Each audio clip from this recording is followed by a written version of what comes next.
Arc flashes are an explosion caused by an arc of electricity superheating the air. Arc flashes are incredibly dangerous. Technicians die every year due to arc flashes.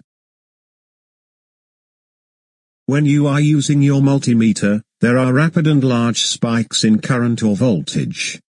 Arc flashes are caused by the current moving from the circuit to another conductive material, like your meter leads. As the current moves from the circuit to your leads, it creates a bright blue arc as the air superheats. The arc melts the tips of your leads, and if your second lead is close it can create an arc flash. An arc flash can create a large explosion that destroys the equipment and can kill you. In this section, you learned about some common safety practices. Be extremely careful when using a multimeter.